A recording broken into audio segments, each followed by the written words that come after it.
Hello everyone. आज का पाठ है भाषा कौशल की समझ एवं मूल्यांकन, evaluating language comprehension and proficiency. मूल्यांकन का अर्थ एवं परिभाषा। इसकी नवीन धारणा वस्तुतः परीक्षा की परंपरागत धारणा से सर्वथा भिन्न है। इसके द्वारा छात्र, शिक्षक, शैक्षणिक क्रियाओं आदि की पारस्परिक निर्भरता एवं उनकी उपयोगिता की जांच की जाती है। जीवन के प्रत्येक क्षेत्र में प्रगति एवं सीमा के ज्ञान के लिए मूल्यांकन की अति आवश्यकता है। टॉरगसर्ग एवं एडम्स के अनुसार किसी प्रक्रिया अथवा वस्तु के महत्व को निर्धारित करना ही मूल्यांकन है। इसलिए शिक्षण प्रक्रिया तथा सीखने के अनुभव की उपादेयता की मात्रा के संबंध में निर्णय करना ही शैक्षिक मूल्यांकन कहलाता है। मोफात के अनुसार मूल्यांकन निरंतर चलने वाली प्रक्रिया है तथा यह छात्रों को औपचारिक शैक्षिक उपलब्धि की अपेक्षा अधिक है। मूल्यांकन व्यक्ति के विकास में अधिक रुचि रखता है। यह व्यक्ति के विकास को उसकी भावनाओं, विचारों एवं क्रियाओं से संबंधित वांछित व्यवहार परिवर्तनों के रूप में प्रकट करता है। माध्यमिक शिक्षा आयोग मूल्यांकन एक प्रमुख साधन है जिसके द्वारा समाज इस बात का पता लगाता है कि विद्यालय अपने दायित्वों को उचित प्रकार से पूरा करते हैं या विद्यालय में अध्ययन करने वाले छात्रों को उचित प्रकार से शिक्षा प्राप्त हो रही है तथा वे अपेक्षित स्तरों को प्राप्त कर रहे हैं। मूल्यांकन के उद्देश्य: पहला, शिक्षक के द्वारा तथ्यात्मक ज्ञान छात्रों में कहाँ तक प्राप्त किया है, इसका ज्ञान मूल्यांकन के बिना संभव नहीं है। दूसरा, मूल्यांकन के द्वारा यह ज्ञात किया जा सकता है कि पूर्व निर्धारित उद्देश्यों की प्राप्ति किस सीमा तक हुई है।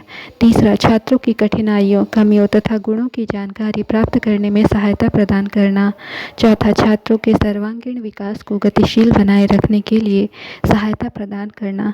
पांचवा, शिक्षण पद्धति, पाठ्य वस्तु, पुस्तकों तथा अन्य शैक्षिक साधनों की उपयुक्तता की जांच करना। मूल्यांकन का महत्व: शिक्षा जगत में मूल्यांकन का बहुत महत्व है। मूल्यांकन के द्वारा असफलताओं का निर्णय तथा कठिनाइयों आदि की जानकारी प्राप्त की जा सकती है।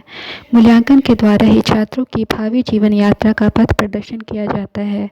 ग्रीन के अनुसार शिक्षा में मूल्यांकन एक नवीन अवधारणा है। इसका प्रयोग विद्यालय में कार्यक्रम, पाठ्यक्रम, शैक्षिक सामग्री, छात्र तथा शिक्षक की जांच के लिए किया जाता है। शिक्षा आयोग के अनुसार मूल्यांकन संपूर्ण शिक्षा प्रणाली का एक अंग है। शिक्षा के उद्देश्यों से इसका घनिष्ठ संबंध है। इससे छात्रों की अध्ययन की आदतों तथा शिक्षण विधियों पर बहुत प्रभाव पड़ता है। यह केवल शैक्षिक उपलब्धि के मापन में ही सहायता प्रदान नहीं करता, बल्कि उसमें सुधार भी करता है। मूल्यांकन की विशेषताएं: मूल्यांकन एक निर्णायक प्रक्रिया है। इसके अंतर्गत विषय वस्तु की उपयोगिता का निर्णय किया जाता है।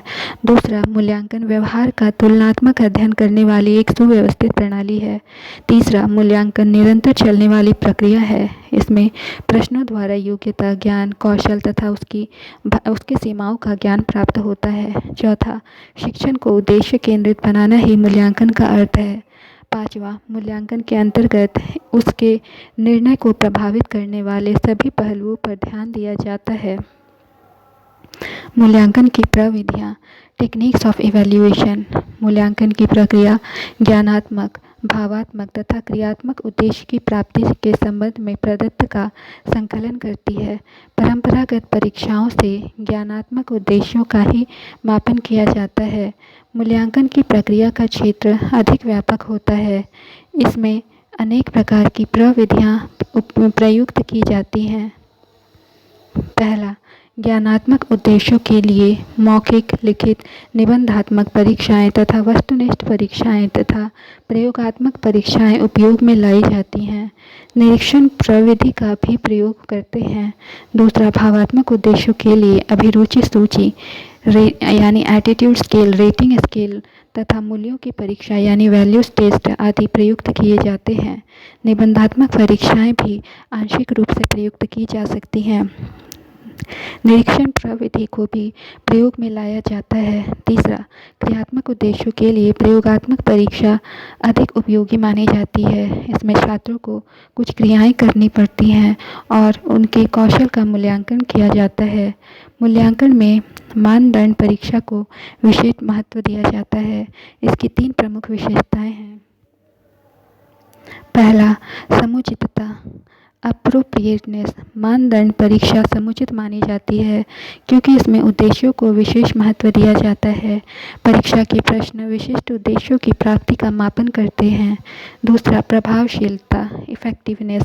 मानदंड परीक्षा के मापन का कार्य भली प्रकार करना चाहिए। परीक्षा विश्वसनीय तथा वैध होनी चाहिए। तीसरा, व्यवहारिकता, प्रैक्टिकेबिलिटी। मानदंड परीक्षा का प्रशासन सरल होना चाहिए, अंकन भी सरल हो तथा प्रदत्तों का अर्थापन सार्थक होना चाहिए। परीक्षा छात्रों तथा शिक्षकों को मान्य होनी चाहिए। अभिक्रमित अनुदेशन के मूल्यांकन में प्रमुख रूप से मानदंड परीक्षा को प्रयुक्त किया जाता है। यदि मानदंड परीक्षा में छात्रों को अच्छे अंक यानी 90/90 मानदंड नहीं प्राप्त हुए तो यह इस बात का सूचक है कि अधिगम प्रक्रिया प्रभावशाली नहीं है। इसमें परिवर्तन तथा सुधार लाना चाहिए। इस प्रकार अनुदेशन अभिक्रमित की प्रभावशीलता के संबंध में निर्णय लिया जा सकता है। छात्रों की प्रतिक्रियाओं को एवं उनकी कमजोरियों को जानने के लिए मानदंड परीक्षा प्रयुक्त कर सकते हैं और उनमें सुधार ला सकते हैं। मूल्यांकन प्रविधियों का वर्गीकरण, क्लासिफिकेशन ऑफ इवैल्यूएशन टेक्निक्स। विद्यालयों में प्रयुक्त की जाने वाली सभी मूल्यांकन प्रविधियों को प्रमुख रूप से 2 वर्गों में विभाजित किया जाता है। पहला, परिमाणात्मक क्वांटिटेटिव प्रविधि तथा गुणात्मक क्वालिटेटिव प्रविधि। परिमाणात्मक परीक्षाएं, क्वांटिटेटिव टेस्ट। मूल्यांकन में इस प्रकार की प्रविधियां अधिक उपयोगी, विश्वसनीय तथा वैध होती हैं। ये 3 प्रकार की होती हैं। पहला, मौखिक परीक्षा, ऑरल टेस्ट। दूसरा, लिखित परीक्षा, रिटन टेस्ट। तीसरा, प्रयोगात्मक परीक्षा, प्रैक्टिकल टेस्ट। मौखिक, ऑरल। इसमें मौखिक प्रश्न, वाद विवाद, प्रतियोगिता तथा नाटक आदि को प्रयुक्त किया जाता है। दूसरा, लिखित, रिटन। इसमें प्रश्न लिखित रूप में पूछे जाते हैं, छात्रों को उनका उत्तर लिखना होता है। लिखित परीक्षाएं 2 प्रकार की होती हैं। पहला, निबंधात्मक परीक्षाएं, ऐसे टाइप टेस्ट। दूसरा, वस्तुनिष्ठ परीक्षाएं, ऑब्जेक्टिव टाइप टेस्ट। तीसरा, प्रयोगात्मक, प्रैक्टिकल। इसमें छात्रों को कोई निर्धारित कार्य पूरा करना होता है। विज्ञान, भूगोल, गृह विज्ञान, कला, क्राफ्ट आदि विषयों में इन्हें प्रयुक्त किया जाता है। दूसरा, गुणात्मक परीक्षाएं, क्वालिटेटिव टेस्ट। विद्यालय में गुणात्मक परीक्षाओं का उपयोग आंतरिक मूल्यांकन के लिए किया जाता है। ये साधारणतः 5 प्रकार की होती हैं। पहला, संचयी आलेख, कम्युलेटिव रिकॉर्ड्स। दूसरा, एनेक्डोटल आलेख, एनेक्डोटल रिकॉर्ड। तीसरा, निरीक्षण, ऑब्जर्वेशन। चौथा, जांच सूची, चेकलिस्ट। पांचवा, अनुपस्थिति मापनी, रेटिंग स्केल। पहला, संचयी आलेख, कम्युलेटिव रिकॉर्ड्स। विद्यालयों में प्रत्येक छात्र के संबंध में सूचनाओं को क्रमबद्ध रूप में व्यवस्थित किया जाता है। इसमें शैक्षिक प्रगति, मासिक परीक्षाफल, उपस्थिति, योग्यता तथा अन्य विद्यालयों की क्रियाओं में भाग लेने आदि का आलेख प्रस्तुत किया जाता है। छात्र की प्रगति तथा कमजोरियों को जानने के लिए अभिभावकों, शिक्षकों तथा प्रधानाचार्य के लिए यह अधिक उपयोगी आलेख होता है। दूसरा, एनेक्डोटल आलेख, एनेक्डोटल रिकॉर्ड्स। इसमें बालकों के व्यवहार से संबंधित महत्वपूर्ण घटनाओं तथा कार्यों का वर्णन किया जाता है। इन कार्यों तथा घटनाओं का आलेख सही रूप में किया जाता है। निरीक्षण करने वाले छात्र की रुचियों तथा झुकावों को उत्पन्न करने वाले घटकों का भी उल्लेख करता है। इसके आधार पर छात्र के संबंध में सामान्यीकरण किया जा सकता है और निर्देशन में इसे प्रयुक्त करते हैं। तीसरा, निरीक्षण, ऑब्जर्वेशन। इसका प्रयोग विशेष रूप से छोटे बालकों के मूल्यांकन के लिए किया जाता है क्योंकि उनको अन्य कोई परीक्षा नहीं दी जा सकती और उनके व्यवहार में वास्तविकता होती है। इसका प्रयोग उनकी योग्यता तथा व्यवहारों के संबंध में किया जाता है। उच्च कक्षाओं में छात्र स्वयं आत्मनिरीक्षण के लिए भी इसे प्रयोग करता है। चौथा, सूची चेकलिस्ट लिखित तथा मौखिक परीक्षाओं छात्रों के ज्ञानात्मक पक्ष की परीक्षा करती है और प्रयोगात्मक परीक्षा कौशल तथा क्रियात्मक पक्ष की जांच करती है। जांच सूची का प्रयोग अभिरुचियों अभिवृत्तियों तथा भावात्मक पक्ष के लिए किया जाता है। इसमें कुछ कथन दिए जाते हैं। उन कथनों के संबंध में छात्रों को हाँ अथवा नहीं में उत्तर देना होता है। इस प्रकार के कथनों की सूची की रचना करते समय उद्देश्य स्पष्ट होने चाहिए। प्रत्येक कथन को किसी विशिष्ट उद्देश्य का मापन करना चाहिए। जैसे आपको शिक्षण सोपान का स्मरण करने में रुचि है, हाँ या नहीं। आप पाठ योजना की रचना करने में रुचि लेते हैं, हाँ या नहीं। आपको कक्षा शिक्षण में प्रस्तुतिकरण में आनंद मिलता है, हाँ या नहीं। आपको छात्रों के कार्यों की प्रशंसा करना अच्छा लगता है, हाँ या नहीं। इस जांच सूची से अध्यापकों की शिक्षण में रुचि का मूल्यांकन किया जा सकता है। अनुपस्थिति मापनी रेटिंग स्केल, इसमें कुछ कथन दिए जाते हैं। उनका 3, 5, 7 बिंदुओं तक सापेक्ष निर्णय करना होता है। इसका प्रयोग उच्च कक्षाओं में छात्रों के लिए किया जा सकता है, क्योंकि निर्णय लेने की शक्ति छोटी आयु के छात्रों में नहीं होती। शिक्षण भी प्रत्येक छात्र के मापन के लिए इसका प्रयोग करता है, परंतु शिक्षक को प्रत्येक छात्र से भली प्रकार परिचित होना चाहिए। अनुपस्थिति मापनी के कथन स्पष्ट तथा विशिष्ट व्यवहारों से संबंधित होने चाहिए। भाषा की प्रवीणता एवं व्यापकता का मूल्यांकन बोलने, सुनने, पढ़ने तथा लिखने के संदर्भ में भाषा संबंधी विकारों को दूर करने के लिए सतत एवं व्यापक मूल्यांकन की आवश्यकता होती है। छात्रों में सुनने, बोलने, पढ़ने तथा लिखने की प्रवीणता एवं व्यापकता का मूल्यांकन करने हेतु शिक्षक को कक्षा कक्ष में विभिन्न क्रियाएं करनी होती हैं। इससे संबंधित कुछ क्रियाएं निम्नवत हैं। पहला, हिंदी भाषा शिक्षण के दौरान शिक्षक को चाहिए कि वह छात्रों से पाठ्य पुस्तक पढ़ने को कहे। इस क्रिया से छात्रों में बोलने तथा पढ़ने की प्रवीणता तथा व्यापकता का मूल्यांकन होता है। दूसरा, हिंदी भाषा शिक्षण के दौरान शिक्षक को चाहिए कि वह छात्रों से प्रश्न पूछे तथा उनके उत्तर श्याम पट पर लिख कर दिखाए तथा साथ ही निबंध, प्रार्थना पत्र एवं कहानी बोलकर उनसे उनकी उत्तर पुस्तिका में लिखवाएं। इससे छात्रों में लिखने की प्रवीणता एवं व्यापकता का मूल्यांकन होता है। तीसरा, विचारों में प्रवीणता लाने के लिए तथा छात्र का मूल्यांकन करने के लिए छात्रों के बीच वाद विवाद कराना चाहिए। चौथा, बौद्धिक स्तर पर छात्रों में भाषा कौशल की प्रवीणता एवं व्यापकता का मूल्यांकन करने के लिए शिक्षक को कठिन शब्दों का अर्थ पूछना चाहिए। अभ्यास प्रश्न संख्या 1, पाठ पढ़ाने के बाद किस तरह के सवाल बच्चों की समझ का मूल्यांकन करने में सहायक नहीं होते। पहला, यदि तो वाले प्रश्न। दूसरा, पढ़े गए पाठ से जोड़ते हुए अपने निजी अनुभवों को व्यक्त करने वाले प्रश्न। तीसरा, क्यों कैसे वाले प्रश्न। चौथा, क्या शिक्षा मिलती है वाला प्रश्न। तो यहाँ ऑप्शन 2 करेक्ट होगा। पढ़े गए पाठ से जोड़ते हुए अपने निजी अनुभवों को व्यक्त करने वाले प्रश्न। प्रश्न संख्या 2, बच्चों के लेखन कौशल का मूल्यांकन करने के लिए कौन सी विधि बेहतर हो सकती है। ऑप्शन 1, सुंदर लेख का अभ्यास। ऑप्शन 2, अपने अनुभवों को लिखना। ऑप्शन 3, श्रुतलेख। ऑप्शन 4, पाठाधारित प्रश्नों के उत्तर लिखना। तो यहाँ ऑप्शन 2 करेक्ट होगा, अपने अनुभवों को लिखना। प्रश्न संख्या 3, प्राथमिक स्तर पर कौन सा भाषा शिक्षण का उद्देश्य नहीं है। ऑप्शन 1, विभिन्न संदर्भों में भाषा का प्रभावी प्रयोग करना। ऑप्शन 2, स्पष्टता एवं आत्मविश्वास के साथ अपनी बात कहना। ऑप्शन 3, वर्णमाला को क्रम से कंठस्थ करना। ऑप्शन 4, ध्वनि संकेत चिन्हों का संबंध बनाना। तो यहाँ ऑप्शन 3 करेक्ट होगा, वर्णमाला को क्रम से कंठस्थ करना। प्रश्न संख्या 4, बच्चों में भाषा प्रवाह तथा तार्किक शक्ति का मूल्यांकन करने हेतु उपयुक्त है। ऑप्शन 1, लिखित परीक्षाएं। ऑप्शन 2, मौखिक वार्तालाप। ऑप्शन 3, व्यक्तित्व परीक्षण। ऑप्शन 4, इनमें से कोई नहीं। तो यहाँ ऑप्शन नंबर 2 करेक्ट होगा, मौखिक वार्तालाप। प्रश्न संख्या 5, बच्चों में बोलने के कौशल का मूल्यांकन करने के लिए निम्न में से कौन सी विधि उपयुक्त हो सकती है। ऑप्शन 1, बच्चों के बीच परिचर्चा कराई जाए। ऑप्शन 2, बच्चों का एक कर कक्षा कक्ष में किसी पाठ्य वस्तु पर भाषण कराया जाए। ऑप्शन 3, शिक्षक स्वयं बच्चों से वार्तालाप करें। ऑप्शन 4, उपरोक्त सभी। तो यहाँ ऑप्शन 4 करेक्ट होगा, उपरोक्त सभी।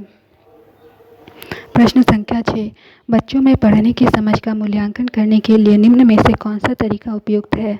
ऑप्शन 1, बच्चों से श्यामपट्ट पर लिखवाया जाए। ऑप्शन 2, बच्चों से पाठ्यपुस्तक पढ़वाई जाए। ऑप्शन 3, बच्चों से पढ़ी गई पाठ्यवस्तु पर प्रश्न पूछे जाएं। ऑप्शन 4, उपरोक्त में से कोई नहीं। तो यहाँ ऑप्शन थर्ड करेक्ट होगा, बच्चों से पढ़ी गई पाठ्यवस्तु पर प्रश्न पूछे जाएं। प्रश्न संख्या 7, बच्चों को पढ़े गए पाठ से जोड़ते हुए शिक्षक द्वारा निजी अनुभवों को व्यक्त करने वाले प्रश्न निम्न में से किस भाषा कौशल का मूल्यांकन करते हैं? ऑप्शन 1, सुनने के कौशल का। ऑप्शन 2, लिखने के कौशल का। ऑप्शन 3, पढ़ने के कौशल का। ऑप्शन 4, समझ का। तो यहाँ ऑप्शन 4 करेक्ट होगा, समझ का।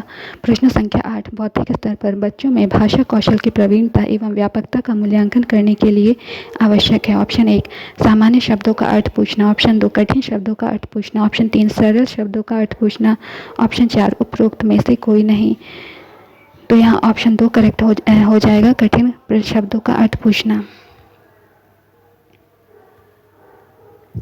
प्रश्न संख्या 9, भाषा शिक्षण में उद्देश्यनिष्ठ मूल्यांकन की विशेषताएं हैं। ऑप्शन 1, वस्तुनिष्ठता और विभेदकारी। ऑप्शन 2, व्यापकता और व्यवहारिकता। ऑप्शन 3, विश्वसनीयता और वैधता। ऑप्शन 4, उपरोक्त सभी। तो यहाँ ऑप्शन 4 करेक्ट होगा, उपरोक्त सभी। प्रश्न संख्या 10, भाषा शिक्षण मूल्यांकन से अभिप्राय है। ऑप्शन 1, निरंतर सतत चलने वाली प्रक्रिया। ऑप्शन 2, वांछित व्यवहारगत परिवर्तन की जानकारी। ऑप्शन 3, भाषा शिक्षण के उद्देश्यों की पूर्ति का सीमांकन। ऑप्शन 4, उपरोक्त सभी। तो यहाँ ऑप्शन 4 करेक्ट होगा, उपरोक्त सभी। प्रश्न संख्या 11, इनके अनुसार किसके अनुसार मूल्यांकन वह प्रक्रिया है जिसके द्वारा अध्यापक व छात्र इस बात का निर्णय करते हैं कि शिक्षण के लक्ष्यों को प्राप्त किया जा रहा है या नहीं? ऑप्शन 1, कानबेक के। ऑप्शन 2, ब्लूम के। ऑप्शन 3, एडम्स के। ऑप्शन 4, इनमें से कोई नहीं। तो यहाँ ऑप्शन 1 करेक्ट होगा, कानबेक के। प्रश्न संख्या 12, निम्न में से कौन सा प्रश्न हिंदी भाषा शिक्षण के अंतर्गत अध्याय गीता में बच्चों के मूल्यांकन हेतु सर्वाधिक उपयुक्त है? ऑप्शन 1, यदि तुम हिंदी के अध्यापक होते तो गीता कैसे पढ़ाते? ऑप्शन 2, श्री कृष्ण ने अर्जुन को गीता का उपदेश क्यों दिया? ऑप्शन 3, संसार में मनुष्य ना तो कुछ लाता है और ना ही कुछ ले जाता है, इस तथ्य के विषय में आप क्या समझते हैं? ऑप्शन 4, उपरोक्त सभी। तो यहाँ ऑप्शन थर्ड करेक्ट हो जाएगा, संसार में मनुष्य ना तो कुछ लाता है और ना ही कुछ ले जाता है, इस तथ्य के विषय में आप क्या समझते हैं? प्रश्न संख्या 13, बच्चों के लेखन कौशल की समझ का विकास कैसे किया जा सकता है? ऑप्शन 1, कहानी बोलकर। ऑप्शन 2, श्यामपट्ट पर लिखकर। ऑप्शन 3, निबंध लिखवाकर। ऑप्शन 4, उपरोक्त सभी। तो यहाँ पर ऑप्शन नंबर 4 करेक्ट हो जाएगा, उपरोक्त सभी। प्रश्न संख्या 14, कविता का यथार्थ मूल्यांकन कैसे किया जाता है? ऑप्शन 1, सरल प्रणाली द्वारा। ऑप्शन 2, गुप्त प्रणाली द्वारा। ऑप्शन 3, समीक्षा प्रणाली द्वारा। ऑप्शन 4, छोटे प्रणाली द्वारा। तो यहाँ ऑप्शन थर्ड करेक्ट हो जाएगा, समीक्षा प्रणाली द्वारा। प्रश्न संख्या 15, भाषा शिक्षण के माध्यम से बच्चे दूसरों की बात समझने और अपनी बात कहने में होते हैं। ऑप्शन 1, असमर्थ। ऑप्शन 2, समर्थ। ऑप्शन 3, अनमने। ऑप्शन 4, उद्दंड। तो यहाँ ऑप्शन 2 करेक्ट हो जाएगा, समर्थ। प्रश्न संख्या 16, भाषा शिक्षण में मूल्यांकन हेतु निम्नलिखित में से किस प्रकार के प्रश्न होना सर्वोत्तम उपयुक्त है? ऑप्शन 1, केवल निबंधात्मक। ऑप्शन 2, केवल लघु उत्तरीय। ऑप्शन 3, केवल वस्तुनिष्ठ। ऑप्शन 4, तीनों का समन्वित रूप। तो यहाँ ऑप्शन 4 करेक्ट होगा, तीनों का समन्वित रूप।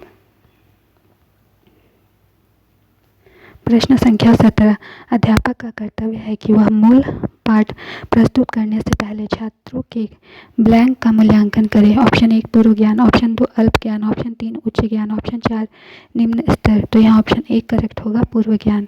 प्रश्न संख्या 18, बच्चों में भाषा की समझ का विकास करने हेतु आवश्यक है कि उन्हें ऑप्शन 1, गाने का अभ्यास कराया जाए। ऑप्शन 2, काव्यों की रचना करनी सिखाई जाए। ऑप्शन 3, व्याकरण का ज्ञान दिया जाए। ऑप्शन 4, उपरोक्त सभी। तो यहाँ ऑप्शन नंबर थर्ड करेक्ट होगा, व्याकरण का ज्ञान दिया जाए। प्रश्न संख्या 19, मूल्यांकन हेतु अपनाई जा सकने वाली विधियां हैं। ऑप्शन 1, निरीक्षण व साक्षात्कार। ऑप्शन 2, पड़ताल सूची व प्रश्नावली। ऑप्शन 3, संचित अभिलेख व सामयिक जांच। ऑप्शन 4, उपरोक्त सभी। तो यहाँ ऑप्शन 4 करेक्ट होगा, उपरोक्त सभी। प्रश्न संख्या 20, निम्न में से मूल्यांकन करने की परिमाणात्मक परीक्षा कौन सी है? ऑप्शन 1, मौखिक परीक्षा। ऑप्शन 2, लिखित परीक्षा। ऑप्शन 3, प्रयोगात्मक परीक्षा। ऑप्शन 4, ये सभी। तो यहाँ ऑप्शन 4 करेक्ट होगा, ये सभी। इसी के साथ आज का पाठ समाप्त होता है। मिलते हैं अगली क्लास में एक नए चैप्टर के साथ। वीडियो देखने के लिए धन्यवाद।